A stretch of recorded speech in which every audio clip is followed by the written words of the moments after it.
basically a little bit introduction about myself and later a bit introduction about my company and also why I have this job as a data scientist, and also talk about one user case that because we're an energy company, we'll talk about energy transition, how we do the upscaling and rescaling and stuff like that.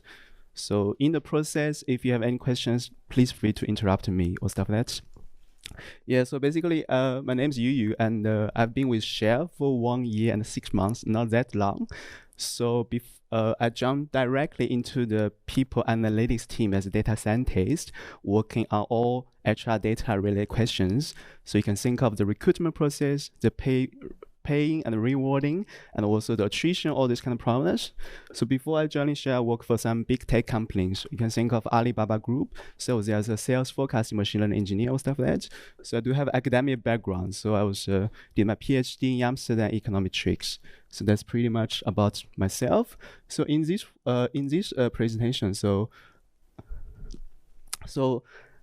I think, although we are an energy company, and I would like to give a little bit introduction about our company. So basically is that we control the full supply chain, which means that we own the upstream, which is like what you can think of like the oil fields in the offshore, onshore, the pumped oil, and also we do all the refinery, and then we also move into the stage of also some chemical products which alongside the oil or stuff like that, and also you see all the gas station, which is a retail sector, and also we have the global function, which is more like a horizontally position. So we have the HR, finance, and legal, all this kind of perspective.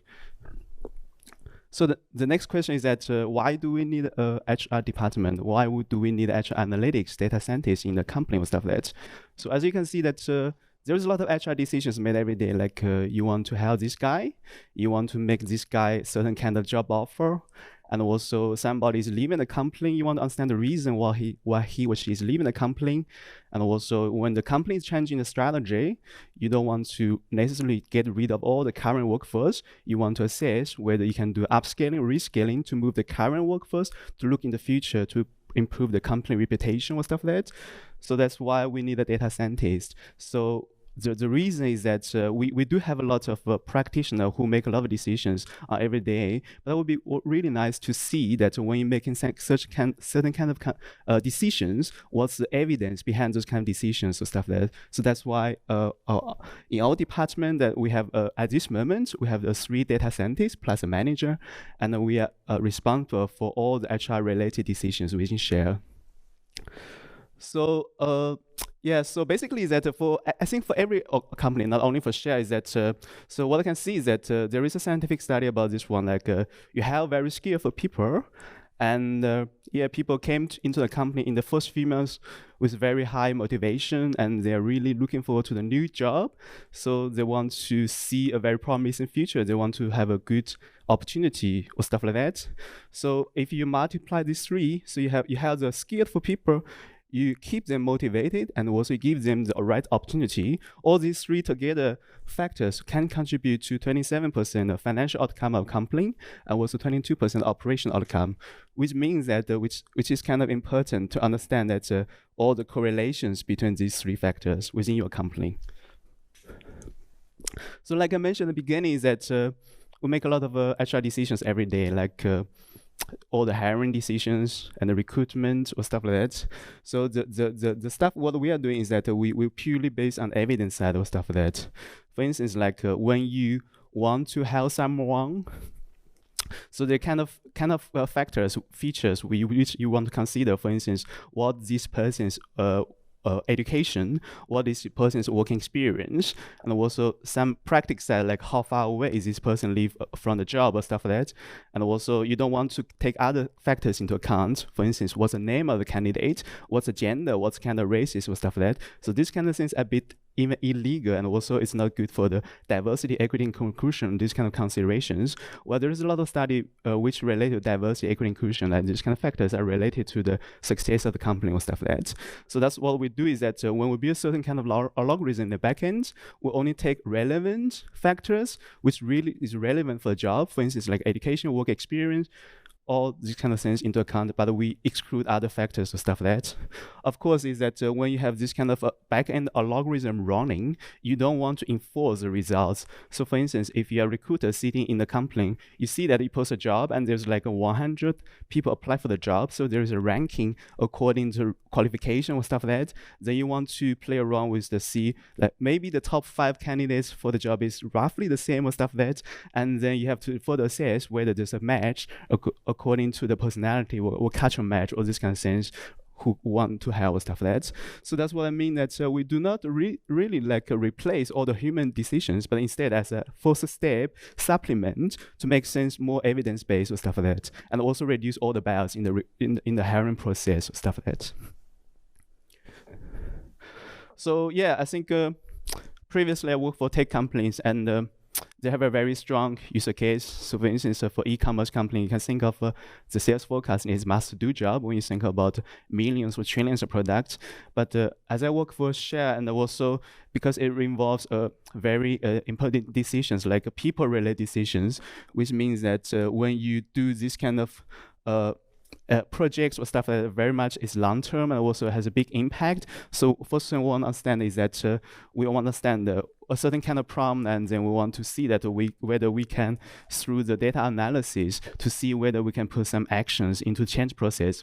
For instance, like the past projects I work on, for instance, like I work into the lubricants to see that in a certain kind of period, there's a very high attrition rate.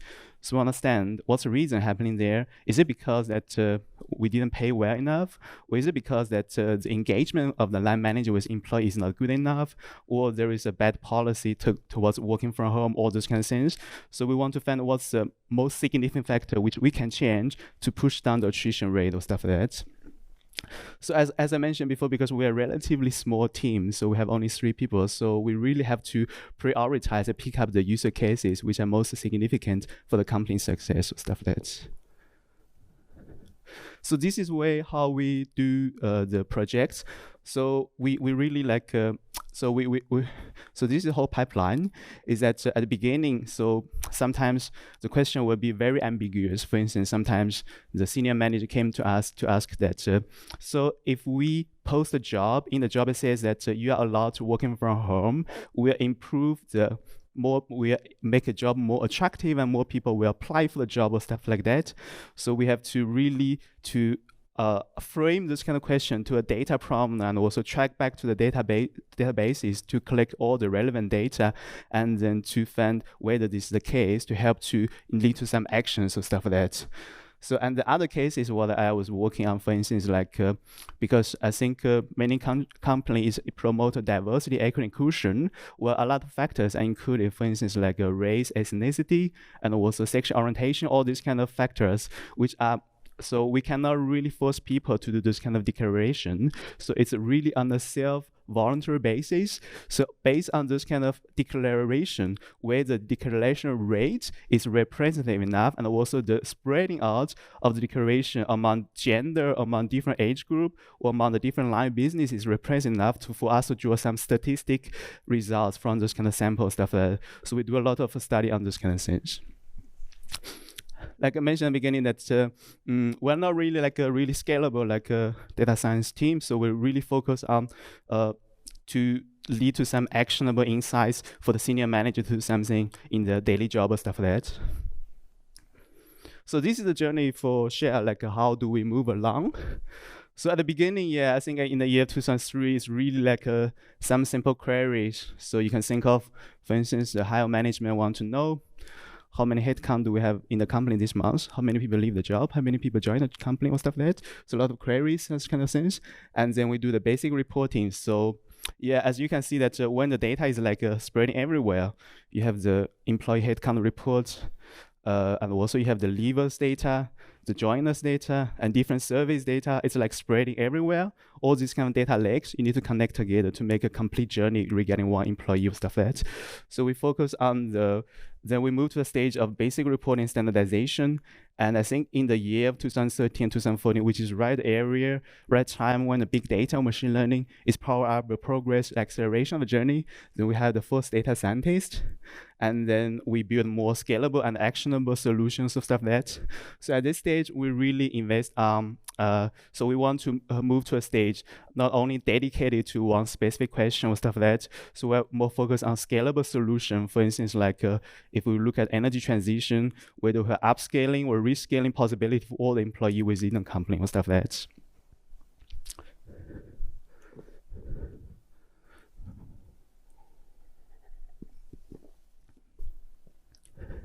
Yeah, so basically, I think this is one use case I was highlighted at the beginning. So, because we are a company existing already for like more than 130 years or stuff like that. So, at the beginning, when the company began to thrive, so we really focus on the oil energy sector. So we have a big focus on how to get the best engineer in the field, in the onshore and offshore fields or stuff like that. But with the global warming and also the pressure also to reduce the carbon emissions, so the company really want to move to the stage of net zero emission by the year 2025. So which means that we really have to be there because there is a lot of international agreement like Paris Agreement. So which means that we have to do a lot of things within the company to restructure the business and also reconsider all the investment strategies. So as you can see that, so we want to improve the operational efficiency, so reduce the carbon emission from the oil or stuff like that, and we want to improve the household more local carbon powers. So I think in the Netherlands is that when you choose the energy supplier, you can choose, for instance, like how many percentage is a green energy, and then you can pay a little bit premium or stuff like that. So we also want to even subsidize this kind of premium to make us really low carbon power. And the other thing is the carbon capture and storage. So we do, I mean, on the other hand, it's a really difficult question because we do need to fly in the airplane all the time. So there is a carbon emission, but we want to reduce it. At the same time, we want to capture this kind of capture and also storage in certain kind of places, and through some chemical process turn into other useful products. And we want to invest heavily on biofuels and hydrogen and natural things just to capture as a offset procedure or stuff like that. So with all these kind of things in mind, people in a panic in the company because on the one hand is that we want to make transition. On the other hand, we are being forced by this kind of NGO and also this kind of agreements to make this kind of transition. So people are being worried like what will happen to me to employee level, and also the higher management of a company doesn't really have a clue that if we want to move to the renewable energy sector, what kind of skills we need for each business, and also whether we have a skill taxonomy which makes all the skills a bit more standardized within the company, be a fit for purpose or stuff like that. And also we are not really like a technology company like Google or stuff like that. So we are also very heavily discussing whether we should build a solution in-house, and also we should just buy a solution from the vendor or stuff like that. So if we decide to go to vendor, there are other considerations. For instance, like if the skill solution involved in the recruitment, whether some bias generated, for instance, like because we are a very engineering company, especially for those kind of engineers, the training data set might involve a lot of male employee or male candidates. So if you train such a logarithm, so only the male candidates might be picked up from this kind of logarithm, stuff like that. So this is not something we want to go forward as well. So we need to look very carefully about the vendor solution, whether they have like this kind of certification in process to mitigate the bias in the recruitment process or stuff like that. So this is at a high level of the managers of company. Well, regarding each individual employee is that they really need to think very carefully about themselves, because if you want to have a future in a company, so if you want to move along with the strategy of the company, so you need to reskill and upskill yourself. For instance, I can imagine for engineers who work in the offshore fields, maybe in a few years, they don't have such a position anymore. So as an engineer, you look at your current skill and you look at the skill needed for the future of the company. How can you make this smooth transition possible, stuff like that. And also, you need to when you look into the future career options, you need to into the skill adjacency, also the skill gaps, and also if there is a skill gap, how to fill those kind of gaps through the learning contents or stuff like that. So there's a lot of user cases going on. So the whole question is that can artificial intelligence and machine learning help power this transformation journey? So as you can see that yeah, I think when we talk about skill and upscaling, rescaling about data science is that, yeah, actually we have a lot of data in place. So from the left-hand side is that in the company, we do have the job description. So apparently is that when you post a certain kind of position, you have to write down what's the duty and the responsibility for this kind of jobs and what kind of skills you need for this kind of jobs, stuff like that, some other text information. And also we have a competency framework. So basically this is a bit old-fashioned way, like we ask people, for instance, if you are at certain kind of position, what kind of skill you need to have A, B, C, then you need to do the checklist. And if you have a gap, you need to do some training to fill the gap and stuff like that. So of course, within the company, there are a lot of data like performance-related data, expertise vendor, talent card.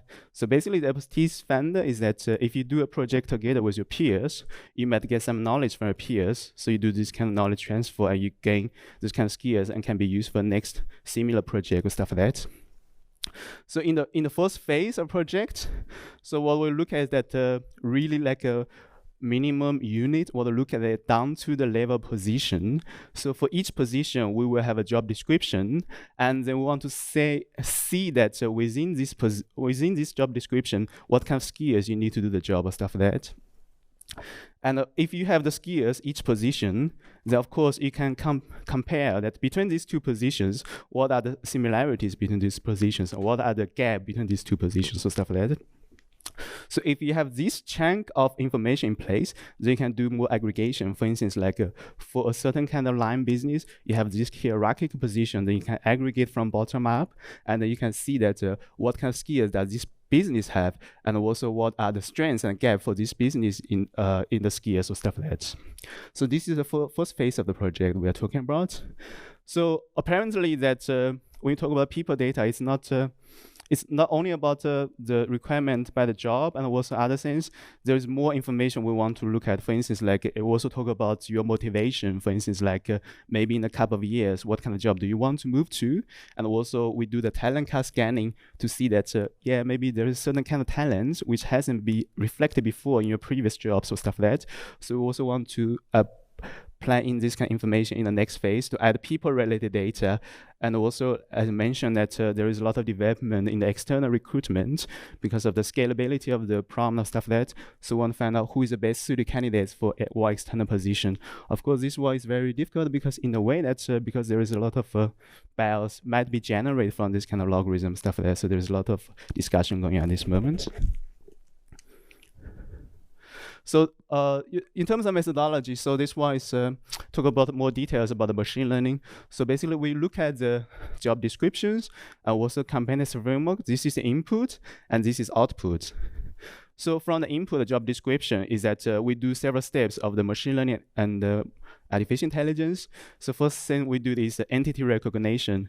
Apparently is that in the job description, all are like sentence by sentence or stuff like that. So we extract the phrases. So we extract the verb and noun phrases. So verb and noun phrases who might be the potential skill. So next step is that we did an annotation. So basically we grab some subject matter experts who look into those kind of phrases, extracted and manually label. Okay, I think this is skill, this is not skill, stuff like that. Then we absorbing the knowledge from the subject matter expert again and build a machine learning algorithm. So next step is that we build a classifier. So for any phrase you extract from job description, we can do a check mark whether it's skill, not skill, skill, not skill, stuff like that. So then in this way, you can get all the skills related to one position or stuff like that. So the next step is about standardization. Of course, is that because the job description is written by different people, so people might use different phrases. For instance, when you talk about certain kind of like, I can talk about this one is a computer, this is a laptop or stuff like that. So we need a sort of standardization to avoid duplicates or stuff like that. So we do rely on some European Commission standard to pin all the skills extracted from our shared job description to the European standard. And also we try to map in the shared standard or stuff like that. So this one is standardization. And once you have the standardization in process, you can calculate the skill adjacency. So you can understand what's the skill adjacency between these two positions. So basically this kind of skill adjacency is ranging from 0 to 1. So if it is 1, means that these two positions are completely the same in terms of skills or stuff like that. So there is a smooth transition from one position to another position. Of course, sometimes you can see the skill adjacency is very low. So means 0 means that these two positions doesn't really have a skill adjacency. It's really difficult to transit one people to another position, stuff like that. So with all the information in place, we can do some aggregation reporting. So you can build any demo or dashboard environment. So you can drag down one position and you do some filter based on location, seniority, and you see all the similarities between different positions and stuff like that. So the end purpose is that we want to really release this kind of a tool to our end users. So for instance, if your employee is sitting at upstream, which is this kind of business might disappear in a few years. So you want to move to another role in a couple of years. So what are the skill adjacency? And also you see the skill gaps, what kind of skills you need to learn in this kind of transition process and how to fill those kind of gaps through learning with some projects or stuff like that. Yeah, and this is just a demo. So basically is that, so this is marine engineer. So basically it's some like upstream, which focus in the sea to pump oil, stuff like that. So we look at the job description. So basically these are the two skills we extracted. So advice on machine maintenance, and the second one is a solution deployment.